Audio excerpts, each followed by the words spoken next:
Halo guys, balik lagi ke channel Crayon.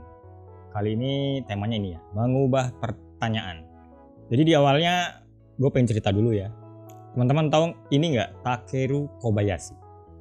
Tebakan gue sih banyak yang nggak tahu. Karena dia atlet sih. Dibilang atlet bukan juga ya, tapi juara lomba banyak-banyakan makan. Jadi kompetisi banyak-banyakan makan. Si Takeru ini sering banget menangin lomba-lomba model kayak gitu.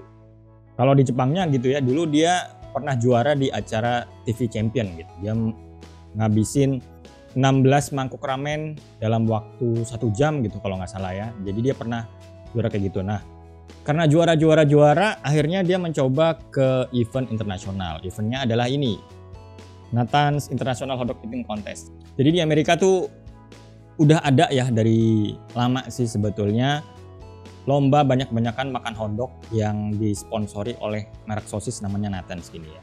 Jadi rulesnya juga cukup gampang. Maksudnya gampang tuh ya dalam waktu 12 menit ya. Terus kita banyak-banyakan makan hotdog.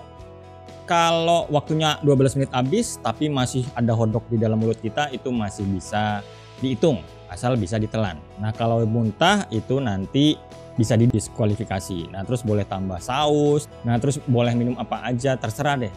Yang penting banyak-banyakan makan hotdog dalam waktu 12 menit.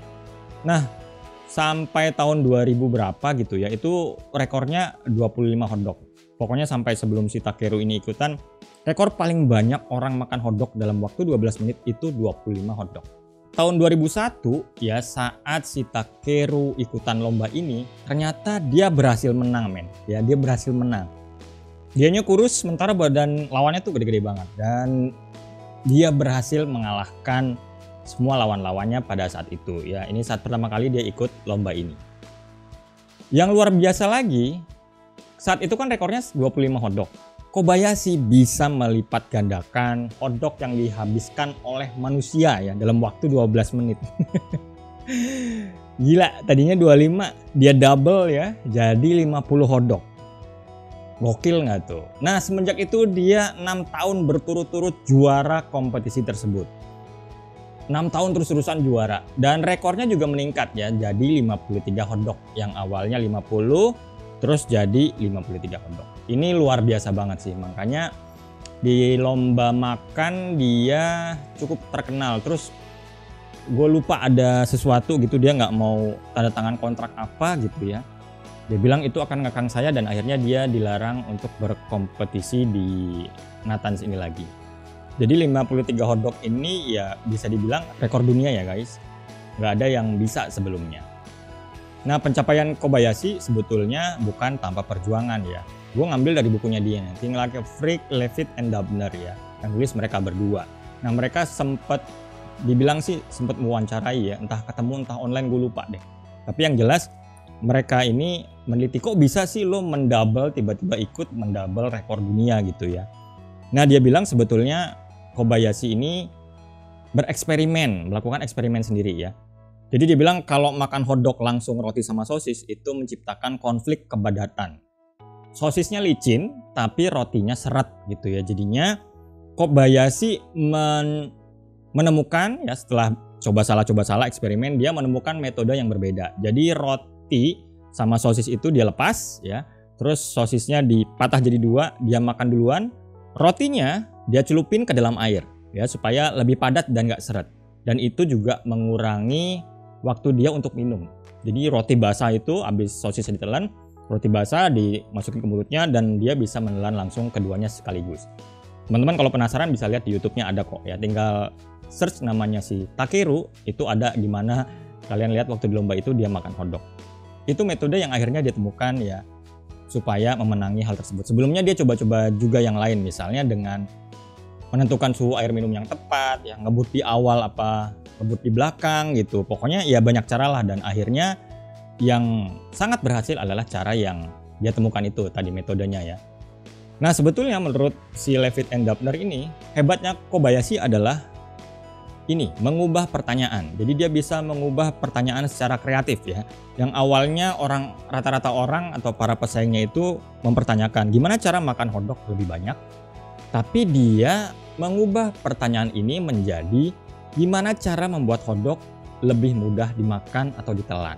Tuh. Nah ini yang kemudian membuat dia bisa memenangi dan mendouble rekor dunia ya. Kalau menurut Levitt dan Dubner, mengubah pertanyaan itu sebetulnya mendefinisikan ulang masalah. Biasanya solusi-solusinya juga menjadi solusi yang kreatif. Jadi misalnya kayak gini nih guys, contoh lainnya. Gimana sih cara nangkep banyak kupu-kupu? Kan biasanya jawabannya pakai jaring, pakai pistol air misalnya, atau pakai jebakan gitu ya. Tapi kalau pertanyaannya kita ubah, gimana cara mendatangkan banyak kupu-kupu? Kita cukup bisa dengan membuat taman ya yang penuh dengan bunga. Nanti kupu-kupu pada datang sendiri, ya nggak sih? Nah gitu, jadi mengubah pertanyaan itu adalah sebetulnya salah satu cara untuk menjadi lebih kreatif.